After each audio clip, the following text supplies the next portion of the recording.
우리 함께 말씀 보도록 하겠습니다. 오늘 우리가 함께 나눌 말씀 창세기 17장 1절에서 14절 말씀입니다. 창세기 17장 1절에서 14절 말씀 우리 함께 읽도록 하겠습니다. 아브라함이 99세 때에 여호와께서 아브라함에게 나타나서 그에게 이르시되 나는 전능한 하나님이라 너는 내 앞에서 행하여 완전하라. 내가 내 언약을 나와 너 사이에 두어 너를 크게 번성하게 하시리니 하시니 아브라함이 엎드렸더니 하나님이 또 그에게 말씀하여 이르시되 보라 내 언약이 너와 함께 있으니 너는 여러 민족의 아버지가 될지라. 이제 후로는 내 이름을 아브라함이라 하지 아니하고 아브라함이라 하리니 이는 내가 너를 여러 민족의 아버지가 되게 함이니라. 내가 너로 심히 번성하게 하리니 내게서 민족들이 나게 하며 왕들이 내게로부터 나오리라. 내가 내 언약을 나와 너 및 너 대대 후손의 사이에 세워서 영원한 언약을 삼고 너와 내 후손의 하나님이 되리라. 내가 너와 내 후손에게 내가 거류하는 이 땅 곧 가나안 온 땅을 주어 영원한 기업이 되게 하고 나는 그들의 하나님이 되리라. 하나님이 또 아브라함에게 이르시되 그런즉 너는 내 언약을 지키고 내 후손도 대대로 지키라. 너희 중 남자는 다 할례를 받으라. 이것이 나와 너희와 너희 후손 사이에 지킬 내 언약이니라. 너희는 표피를 메어라. 이것이 나와 너희 사이의 언약의 표정이니라. 너희의 대대로 모든 남자는 집에서 난 자나 또는 너의 자손이라 아니라 이방 사람에게서 돈으로 산 자를 막론하고 난지 8일 만에 할례를 받을 것이라. 너희 집에서 난 자든지 너희 돈으로 산 자든지 할례를 받아야 하리니 이에 내 언약이 너희 살에 있어 영원한 언약이 되려니와 할례를 받지 아니한 남자 곧 그 표피를 베지 아니한 자는 백성 중에서 끊어지리니 그가 내 언약을 배반하였음이니라. 아멘. 예, 오늘의 말씀의 제목은 마음의 할례입니다. 예, 오늘 아브라함과 하나님께서 아브라함과 할례를 행하셨는데 오늘을 살아가는 우리의 삶에 있어서 그 할례는 신명기에서 말하는 마음의 할례가 아닌가 생각되어집니다. 오늘 할례를 통하여 우리가 어떻게 하나님을 더욱더 분별하며 깨닫는 믿음의 자녀들이 되는지 우리 깨닫고 우리 삶 가운데서도 마음의 할례를 통하여 하나님의 말씀에 따라 순종하며 살아가는 주의 백성들이 바로 오늘 우리 모두가 되길 간절히 기대합니다. 오늘 어저께 말씀이죠. 창세기 16장 16절에서요. 하갈이 아브라함에게 이스마엘을 낳을 때 아브라함이 86세였더라 이렇게 되어 있습니다. 아브라함에게 있어서 하갈이 낳은 이스마엘은 과연 어떤 아들이었겠습니까? 하나님의 약속대로 가나안에 들어갔고 그곳에서 수없이 하나님께서는 후손에 대한 약속을 해주셨어요. 그리고 시간이 지난 후에 86세가 되었던 때에 그는 아들을 낳았습니다. 세상 모든 아들들, 모든 딸들, 당시에는 모든 아들이겠죠. 당시에 모든 아들들이 귀했어요. 하지만요, 특별히 아브라함에게 있어서 이 이스마엘은 너무나 귀한 아들이었어요. 하나님의 약속의 아들이라고 생각했고 또한 노년 86세 얻은 아들이기에 그 이스마엘은 그 어떤 아들보다도 귀하고 축복된 아들이었습니다. 이렇게 그 아들을 바라보며 이스마엘이 살아갑니다. 그리고 오늘 1절에 아브라함이 99세 때 13년이라는 시간이 지나요. 16장에서 17장을 이어진 그 빈 공간에 13년이라는 시간이 있습니다. 아브라함은 어땠을까요? 이 13년이 불행했을까요? 행복했을까요? 아마 아브라함에게 있어서 이 13년은 하나님을 믿고 따르는 그 삶 속에서 제일 행복한 시간이 아닐까 생각되어집니다. 하나님의 약속의 아들이라고 생각했고 또한 노년에 얻은 아들이었어요. 그래서 자신이 너무나 사랑했던 그 사례보다도 더 사랑스러웠을 거고, 그리고 첫 하갈보다도 더 사랑스러운 사람이 누구냐? 바로 이 아들 이스마엘이 아닐까 생각되어집니다. 아브라함은 이 이스마엘이 태어난 이후 자신의 삶 속에서 13년의 이 빈 공간 동안 하나님을 바라보지 못할 수 있어요. 왜냐? 이스마엘을 바라보았기 때문에 그렇습니다. 하나님이 최우선순위로 살아갔던 것이 아니라 하나님의 약속된 이 아들이라고 생각했던 이스마엘을 바라보며 만족하며 기뻐하는 삶을 살았기에 그는 13년 동안 하나님을 바라보며 살지 못했을 것입니다. 우리 17장 1절 우리 함께 말씀 읽겠습니다. 시작. 아브라함이 99세 때에 여호와께서 아브라함에게 나타나서 그에게 이르시되 나는 전능한 하나님이라 너는 내 앞에서 행하여 완전하라. 13년 후에 하나님께서 아브라함에게 나타나셨고 나는 전능한 하나님이다 이렇게 말씀하시면서 너는 내 앞에서 내 앞에서 행하여 완전하라. 이렇게 하나님께서는 13년 만에 나오시고 그에게 나타나시고 말씀해 주셨어요. 이렇게 말씀할 때 아브라함이 땅에 엎드립니다. 그때 하나님께서요 그에게 말씀하시죠. 우리가 너무나 잘 알고 있는 말씀, 그의 이름이 바뀌었다. 우리 5절 말씀 함께 읽겠습니다. 시작.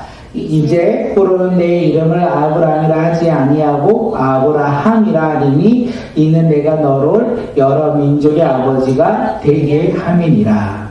존귀한 아버지의 뜻을 가진 아브라함에서 열국의 아비 아브라함으로 그의 이름이 바뀌었다는 거예요. 하나님은요, 그가 하나님을 바라보며 살지 않고 있던 이 13년 이후에 하나님께서는 그에게 말씀하셨어요. 왜 말씀하셨을까요? 때가 임박했다는 거예요. 하나님의 약속의 때가 이제 이루어질 날이 다가왔다는 거예요. 아브라함, 너가 믿고 너가 의지하며 너가 사랑했던 그 아들이 약속의 아들이 아닌 것을 알려주시기 시작합니다. 하나님은 오늘 우리에게도 동일하게 이렇게 말씀하십니다. 우리는 하나님을 믿고 따라가며 혹시 주님 없이 세상의 기쁨으로 살아가며 이것이 하나님이 주신 축복이라고 내가 가진 물질과 내가 소유한 것을 바라보며 나의 명예를 보며 살아갈 때 하나님께서는 말씀하실 거예요. 하나님의 비전과 꿈을 말씀하시고 그 다음에 하나님의 뜻을 우리에게 말씀해 주실 것입니다. 오늘 그 하나님을 만나는 놀라운 축복이 있길 바라겠습니다. 하나님을 믿고 따르면 하나님의 말씀대로 이루어질 것이고 우리가 하나님의 말씀을 믿고 따른다고 생각하는데 정작 우리의 삶은 내가 기대하고 내가 바라는 대로 살아갈지라도 하나님은 우리 가운데 말씀해 주신다는 거예요. 이 당시에 성경에서 이름이 바뀐다는 것은요, 그냥 개명한다는 개념이 아니라 그의 인격과 삶이 모두 다 바뀐다는 것을 성경은 이야기합니다. 야곱이요 이스라엘로 바뀌었고요, 시몬이요 베드로로 바뀌었고, 성경에서 사울이 바울로 바뀌었어요. 다시 말해서 이전의 삶과 이후의 삶이 전혀 다르다는 것을 우리는 알 수 있습니다. 그렇게 아브라함은 이 창세기 17장을 통하여 하나님께서 아브라함을 버리시고 아브라함을 인도하신다는 거예요. 이제 아브라함의 옛자를 버리고 아브라함 열국의 아비로서 그는 새로운 삶을 살아간다는 것을 우리에게 이야기합니다. 그리고 아브라함은 이제 열국의 아비가 되기 시작해요. 새로운 삶이 시작됐어요. 성경은 오늘 아브라함을 통하여 많은 민족과 왕들이 이루어질 것이다. 성경은 이야기하고 있는데 이 아브라함의 후손 가운데 최고의 왕, 만왕의 왕이 태어난다는 거예요. 그가 누구입니까? 예수 그리스도라는 거예요. 하나님은 아브라함의 후손으로 예수 그리스도를 태어나게 하신 것이 아니라 아브라함의 후손으로 예수님을 이 땅 가운데 보내주셨다는 것입니다. 그만큼 이름은 하나의 인격과 삶의 전혀 다른 모습 가운데 바뀐다는 거죠. 우리의 이름도 바뀌지 않았습니까? 우리도 이 세상을 살아갈 때 김홍영이라는 우리 각자의 이름이 있는데 우리가 예수 그리스도의 믿음으로 말미암아 우리의 이름이 뭘로 바뀝니까? 성도로 바뀌지 않습니까? 거룩한 백성, 우리가 하나님의 자녀로 바뀐 것이 아닙니까? 우리가 성도로 부름받은 것은 하나의 모습에 반역한 게 아니라 우리의 전 인격이 그리고 우리의 삶이 변화된다는 것을 깨닫고 주님을 바라보며 따르는 믿음의 자녀들이 되길 바라겠습니다. 하나님은 아브라함에게 너와 내 후손의 하나님이 되리라 이렇게 약속의 말씀하셨어요. 하나님은 너의 하나님이 되리라 이렇게 말씀도 하셨지만 너와 너의 후손의 하나님이 되리라. 다시 말해서 아브라함과 그의 후손들까지도 반드시 하나님의 약속의 제 자녀들이 된다라고 이야기하고 있어요. 하나님은 아브라함을 통해서 한 사람을 부르고 한 사람을 선택하고자 부르신 것이 아니라 한 사람이 아닌 아브라함을 통하여 한 나라와 한 민족을 부르시고 열방을 부르신다는 것을 우리는 알 수 있습니다. 하나님은 오늘 우리도 부르십니다. 우리 한 사람을 부르는 것이 아니라 우리를 통하여 가족을 부르시고 우리를 통하여 나의 직장에 있는 사람들을 부르시고 우리를 통하여 민족과 열방을 부르신다는 거예요. 그렇게 우리가 얼마나 귀한 존재입니까? 나를 통하여 하나님의 나라가 확장되어 갈 거라는 거예요. 그 믿음을 가지고 나 혼자 신앙생활 잘하면 되지, 내 혼자 하나님 잘 믿으면 되지 이렇게 생각하지 마시고 나를 통하여 일하시는 그 하나님, 또한 나를 통하여 우리의 주변의 모든 것을 부르시는 그 하나님을 깨닫고 나 혼자 아닌 나를 통하여 내가 있는 곳의 모든 사람을 부르신다는 것을 우리가 믿음으로 따르는 주의 백성들이 되길 바라겠습니다. 이제 아브라함과 그의 후손들을 부르셨어요. 그의 하나님이 되겠다 하시고 대신 그들이 지켜야 할 것이 있다. 대대로 지켜야 할 것이 있다. 이렇게 말씀하십니다. 10절 말씀 우리 함께 읽겠습니다. 너희 중 남자는 다 할례를 받으라. 이것이 나와 너희와 너희 후손 사이에 지킬 내 언약이리라. 이게 뭐죠? 할례라는 거예요. 하나님은 아브라함과 그의 후손들이 지켜야 할 것이 있는데 무엇이냐면 할례다 이렇게 이야기해요. 할례는 몸에 새기는 하나님의 약속의 표시라고 합니다. 아브라함과 그의 후손들은요, 이 몸의 표시를 통하여 하나님의 약속을 언약받은 언약의 백성으로서 그들은 행했다라는 것을 우리는 알 수 있어요. 그리고 만약에 아브라함에 속한 사람들일지라도 그들이 할례를 행하지 않는다면 하나님의 자녀에서 끊어진다라고 오늘 성경은 이야기합니다. 그렇기에 할례는요, 하나님의 백성으로서 표시이며 이방인들과 구별할 수 있는 표시이기도 했어요. 그만큼 할례는 하나님의 백성으로서 행해야 될 그런 행해야 할 율법이었다는 것을 우리에게 이야기합니다. 그런데 성경은 오늘 살아가는 우리에게도 할례를 받으라 이렇게 얘기해요. 그런데 우리가 받아야 할 할례는 이 육체의 할례가 아니라 몸의 할례다 이렇게 마음의 할례라고 성경은 이야기하죠. 신명기 10장 16절에 우리에게 이야기합니다. 그러므로 너희는 마음의 할례를 하고 다시는 목에 곧게 하지 말라. 우리 모두 마음의 할례를 행해야 된다는 거예요. 우리가 마음의 할례를 통하여 어떻게 해요? 하나님의 자녀로서 신분이 변화되었고요. 하나님의 자녀로서 확증되었다는 거예요. 우리가 마음의 할례를 행하지 않는다면 어떻게 하나님의 백성에서 끊어진다는 것을 우리에게 이야기하고 있습니다. 우리의 마음의 할례가 무엇입니까? 예수 그리스도를 믿는 믿음이라는 거예요. 우리가 예수 그리스도를 믿음으로 말미암아 우리는 무엇을 버린다? 옛자를 버리고요. 그리고 우리의 죄를 버리는 거예요. 마음의 할례를 통하여 우리가 죄와 우리의 옛자 그것을 버린 후에 그 할례를 통하여 이제는 새로운 삶을 살아가기 시작한다는 거죠.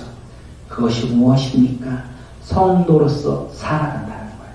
성도로서 거룩한 백성으로서 세상과 구별되어 오늘 우리는 살아가는 믿음의 자녀라는 것입니다. 마음의 할례, 우리는 다들 이 마음의 할례를 행하지 않았습니까? 예수 그리스도를 믿음으로 우리는 이제 하나님의 자녀가 되지 않았습니까? 하나님의 자녀가 되는 것에 이제 해야 할 일이 있대요.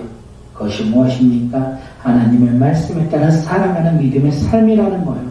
마음의 할례를 행함으로 예수 그리스도를 믿음으로 옛자를 버리고 성령이 충만함으로 새 사람을 입었는데도 내가 원하는 대로 살아간다면 우리는 다시 한번 돌아봐야 된다는 거예요. 우리가 진짜 마음의 할례를 행한 사람인지, 마음의 할례를 행한 사람이라면 변화가 일어날 것입니다. 아주 작은 우리가 알지 못하는 미세한 부분일지라도 마음의 할례를 통하여 변화가 일어날 것이고 그 작은 변화 하나로 말미암아 우리가 하나님의 뜻을 분별하며 깨닫는 믿음의 자녀가 된다는 것입니다. 오늘 그 변화를 깨닫고 그 변화 가운데 우리가 기뻐하며 즐거이 주님을 찬양하는 믿음의 자녀들이 바로 오늘 우리 모두가 되길 주님의 이름으로 축복합니다.